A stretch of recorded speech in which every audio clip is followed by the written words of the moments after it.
Terima kasih sudah klik video ini. Assalamualaikum warahmatullahi wabarakatuh. Kembali lagi bersama channel saya, Kanal Ken. Di cerita kali ini, saya akan membagikan akhir cerita dari kisah yang berjudul Bisikan Iblis, yang dibagikan dan ditulis oleh Simple Man. Gak berlama-lama, santaikan badan, rebahan jika mau rebahan, siapkan headset, dan kita langsung saja ke ceritanya. Cahor, cerita horor.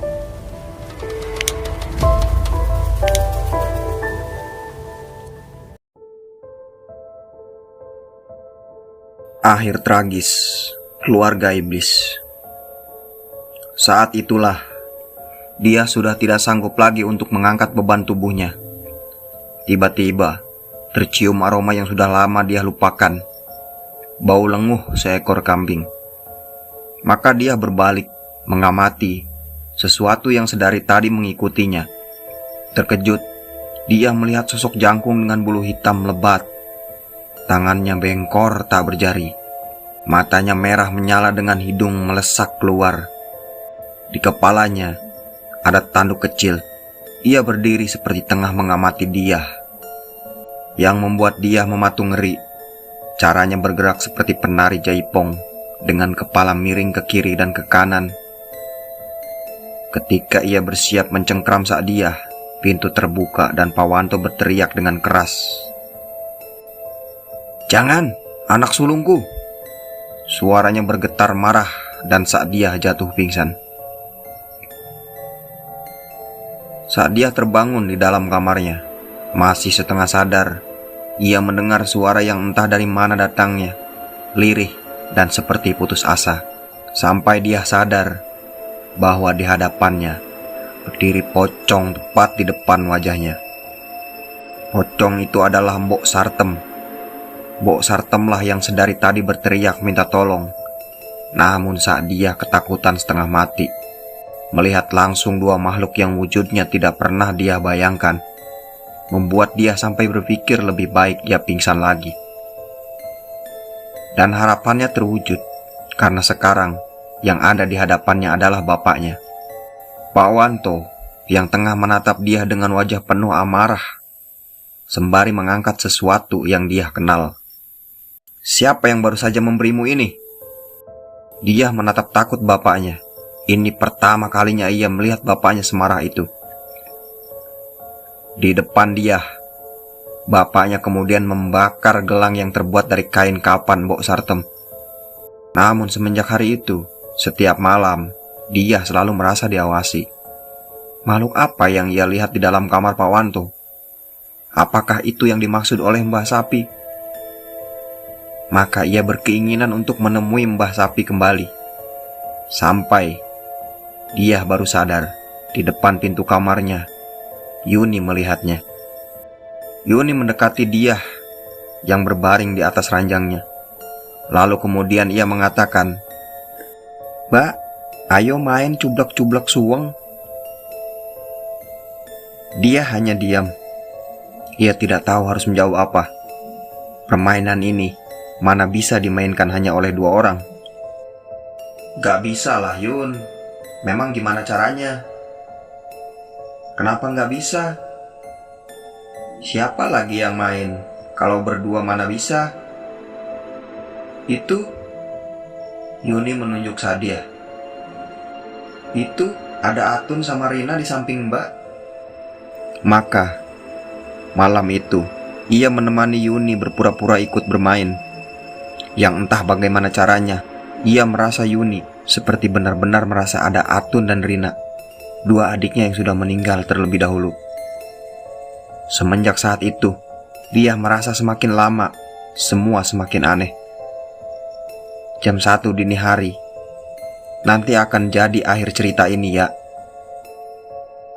Meski kain kapan yang diberi oleh Mbah Sapi sudah dibakar oleh Pawanto, namun Sadia masih merasa bahwa sesuatu tetap mengawasinya. Di suatu malam, tanpa sengaja Sadia melihat di halaman belakang rumahnya, di tempat di mana sore tadi Pawanto mendirikan sebuah ayunan tua. Ia melihat bapaknya Pawanto tampak berdiri sendirian, menyendiri, menatap ayunan di depannya yang tengah bergerak-gerak, tanpa ada yang mendorongnya. Penasaran saat dia mendekat ke jendela. Dilihatnya lebih jeli. Apakah matanya tidak salah melihat hal itu? Mengikuti naluri penasarannya, saat dia berjalan turun, berharap bisa mendekat, mencari tahu apa yang bapaknya lakukan di sana. Sampailah ia di dapur rumah, tempat di mana jarak antara dirinya dan Pawanto tidak begitu jauh. Di sana ia mendengarnya. Pawanto tampak sedang berbincang. Yang jadi masalahnya, tidak ada siapapun di sana, kecuali Pawanto dan ayunan yang bergerak dengan sendirinya. Sampai dia dikejutkan dengan suara familiar yang ia kenal. "Atun pulang ya, Kak?" Kaget, dia melihat Yuni sudah berdiri di belakangnya. "Atun?" Bingung, dia mengulanginya. "Iya, Kak. Itu lihat, ada ibu juga sama Rina di sana." Dia tidak mengerti apa yang terjadi di dalam keluarganya. Apakah hanya dirinya yang tidak bisa melihatnya? Sampai ia mengingatnya. "Yun," kata dia. "Iya, Kak." "Kamu pernah lihat gak? Ada manusia wajahnya menyerupai kambing, tinggi berbulu hitam, di kepalanya ada sepasang tanduk." Yuni mengangguk. "Adik," ucap Yuni, seraya menunjuk dia. Dia terdiam, mencoba mencerna maksud perkataan Yuni. Sampai dia baru sadar, Yuni tidak menunjuk dirinya, namun ia menunjuk sesuatu di belakangnya. Sosok yang dia bicarakan, rupanya sedari tadi berdiri di belakang dia. Yang ia ingat kemudian, dia merasakan sentakan kuat mencengkram lehernya, menghantamkannya ke lantai. Suara terakhir yang ia dengar adalah suara Pawanto berteriak marah dan mengatakan, "Jangan, anak pertamaku, jangan!" Lalu, semuanya menjadi gelap.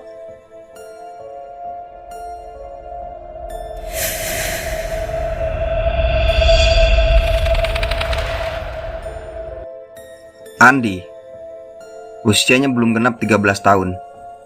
Saat kejadian ganjil itu terjadi di kampungnya, kesehariannya hanya mendengar desas-desus yang semuanya sama, membicarakan sebuah keluarga. Keluarga yang konon bersekutu dengan iblis. Hal itu terjadi saat berita kematian Yuni sekali lagi menggegerkan kampungnya. Warga mulai resah, bahkan sebegitu resahnya, setiap malam di balai desa bapak-bapak atau kepala keluarga berkumpul guna mencari jalan di mana sempat tersebar bahwa iblis itu konon sering menampakkan diri dan menyebar teror. Warga memanggilnya dengan Palawija.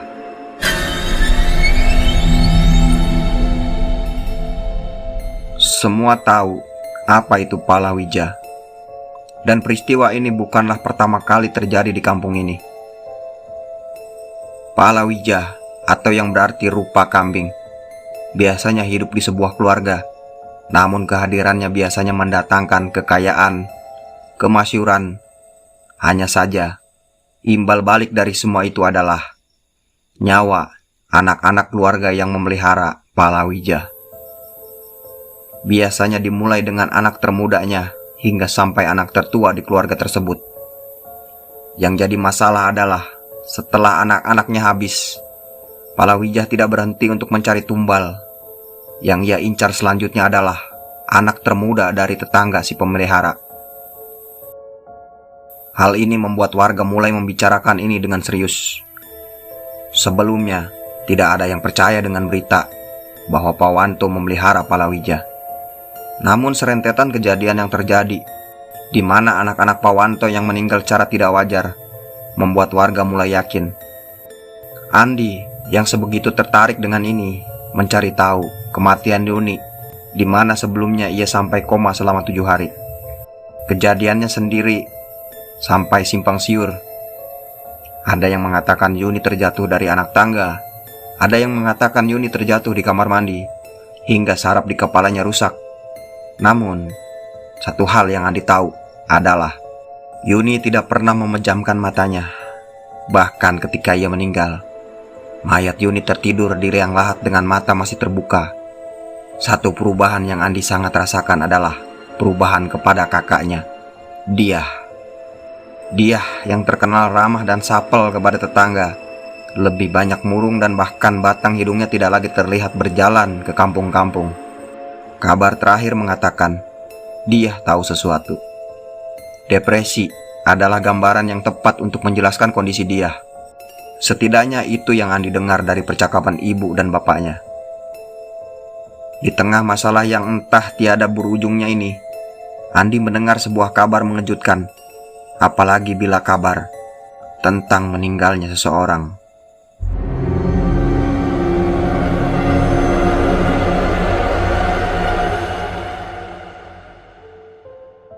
Dia meninggal, ditemukan tewas dengan kondisi tergantung di dalam kamar di rumah besar miliknya.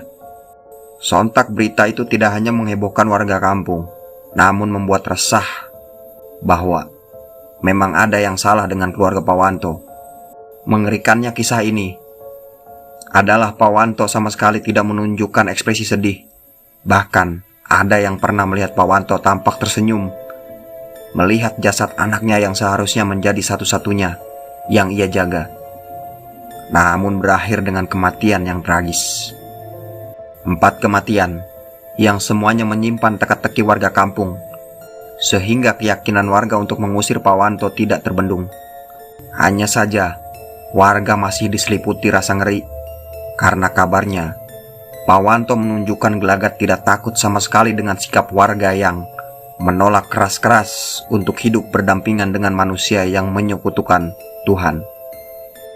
Ada kejadian aneh yang mulai bermunculan, yang salah satunya adalah konon setiap jam menunjukkan pukul 12 malam.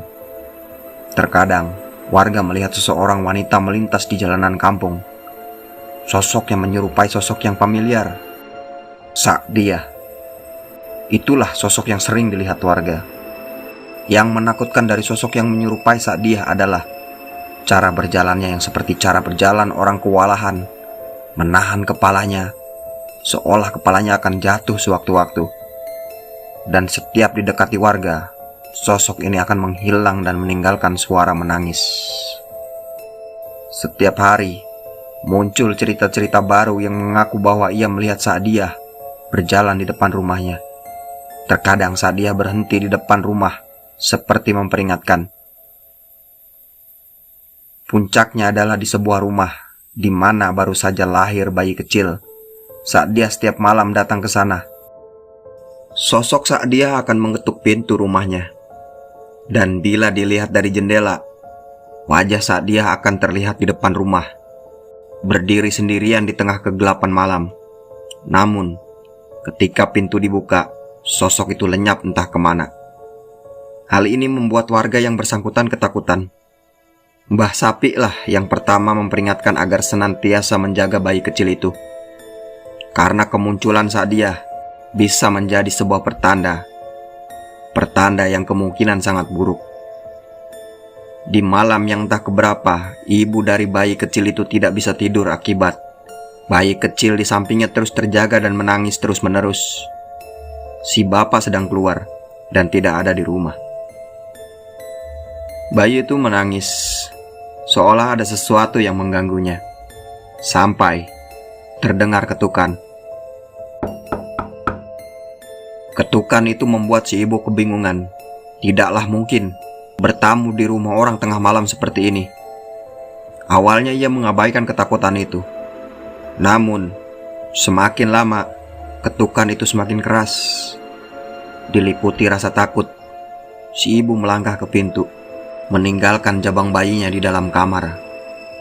Ketika ia memeriksa siapa yang bertamu malam-malam begini, wajahnya diliputi shock luar biasa, karena sesiapa yang bertamu adalah seseorang yang ia kenal. Dia atau siapapun yang menyerupai dia menatapnya dengan tatapan mendelik, kemudian menunjuk sesuatu sebuah arah. Arah yang ditunjuk Sadia adalah kamar tempat si ibu meninggalkan bayinya. Dengan wajah khawatir dan tergopoh-gopoh, si ibu kembali ke kamar. Namun yang ia dapati adalah sosok makhluk hitam besar dengan mencengkram jabang bayi dengan tangan yang dipenuhi bulu hitam.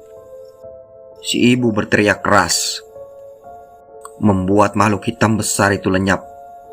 Warga pun berkumpul. Suasana saat itu ramai. Warga berbondong-bondong mencari tahu apa yang terjadi. Namun, semuanya terjawab saat melihat ibu dari bayi yang baru lahir itu tengah menangis histeris. Di depannya, bayi kecilnya ditemukan meninggal dengan kondisi kulit dingin. Warga yang melihat itu tak habis pikir sampai terdengar seseorang berseru, "Wanto lah yang membunuh bayi ini." Teriakan itu disaut oleh warga lain, membuat gaduh suasana saat itu. Tanpa membuang waktu, warga yang marah bergerusuk menuju rumah Pak Wanto bersenjatakan sajam, dan obor warga berteriak riuh, meneriakkan nyawa harus ditebus dengan nyawa. Sebegitu ramai saat itu, Andi yang menyaksikan kejadian itu sampai merinding melihat wajah marah warga. Di depan rumah Pak Wanto, warga menjebol pagar besi sembari berteriak, meminta Pak Wanto keluar. Penjaga rumah Pak Wanto sampai menyingkir ngeri melihat banyaknya warga yang datang, entah dengan tujuan apa. Andi ingat betul, Pak Wanto keluar dengan tampang biasa saja. Yang pertama Pak Wanto lakukan adalah bertanya apa yang terjadi dan kenapa warga bertamu ke rumahnya malam-malam seperti ini. Saat itulah seorang dari warga menceritakan apa yang terjadi. Namun Pak Wanto tidak membantah sedikit pun ucapan warga itu. Sebaliknya, Pak Wanto malah menantang warga bahwa tidak ada yang bisa mereka lakukan. Ucapan itu membuat warga semakin geram. Teriakan kemarahan terdengar di sana-sini. Andi menyaksikan kejadian itu, di mana Pak Wanto disabit oleh sebilah parang tepat di bahunya oleh seorang warga. Anehnya, parang yang seharusnya bisa mengoyak songok daging itu tampak tak berkutik di depan Pak Wanto. Malah warga yang menyambit parang itu berteriak-teriak, seolah sesuatu membuat lengannya menjadi bengkok. Ngeri suasana saat itu. Warga pun semakin beringas menghujami Pak Wanto dengan senjata yang mereka bawa. Namun, semuanya sia-sia. Tidak ada satu senjata pun yang bisa melukai Pak Wanto. Pak Wanto semakin angkuh dan mencibir warga bahwa tidak ada satupun orang yang dapat melukainya dengan apa yang mereka bawa. Bahkan, sebegitu menantangnya Pak Wanto sampai menceritakan bahwa ia adalah orang sakti di kampung ini. Dan ketika keadaan berbalik saat seseorang muncul, lalu berteriak, "Masuk rumahnya, bakar rumahnya, dan bakar kamarnya." Warga yang mendengar itu membabi buta melesat masuk dan membakar semuanya. Di sini, wajah Pak Wanto yang awalnya terlihat jumawa, tiba-tiba mulai panik. Ia melesat ikut masuk ke dalam rumah. Namun warga sudah membabi buta membakar rumah itu.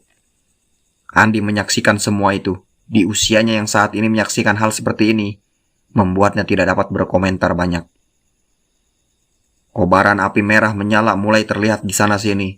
Disitulah Andi mendengar suara Pak Wanto berteriak-teriak. Saat warga menyeretnya, lalu mengguyurnya dengan minyak tanah, kobaran api membakar Pak Wanto. Teriakan memilukan itu disaksikan oleh warga. Yang ia ingat kemudian adalah seseorang menariknya dari tempat itu, membawanya ke tempat jauh. Namun satu hal yang tidak dapat ia lupakan, teriakan Pak Wanto yang terngiang-ngiang. Kejadian ini benar-benar menghebohkan kasus pembakaran ini, sampai diliput media lokal. Andi ingat, sebegitu hebohnya sampai menjadi headline. Hanya saja, headline yang ditulis diberi judul berbeda. Dukun cabul dibakar warga. Terlepas dari kejadian itu, menjadi salah satu kejadian paling mengerikan di desa ini. Seperti awal bagaimana cerita ini ditulis. Dan itulah akhir kisahnya. Terlepas dari kejadian itu, menjadi salah satu kejadian paling mengerikan di desa itu. Seperti awal bagaimana cerita ini gue tulis, gue sampai repot-repot buat datang dan menyaksikan saksi bisu kejadian itu, yaitu sisa rumah yang kini menjadi rumah kosong tak bertuan. Gue nggak bisa berkomentar banyak, namun satu hal yang gue nggak bisa lupakan. Di atas rumah itu, warga bercerita kadang, ia masih melihat sosok wanita yang tengah mengintip di kamar lantai 2. Yang diyakini adalah sosok Sakdiah. Namun yang masih Andi ceritakan dari peninggalan rumah ini adalah Palawijah yang dulu kabarnya masih ada di atas tanah ini. Tanah yang tidak akan ada satupun orang waras yang tinggal di dalamnya.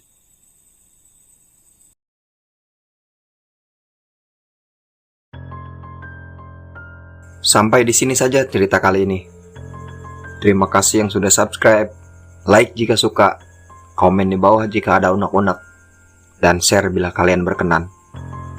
Kita bertemu lagi di video selanjutnya. Salam cahor, dan sampai jumpa.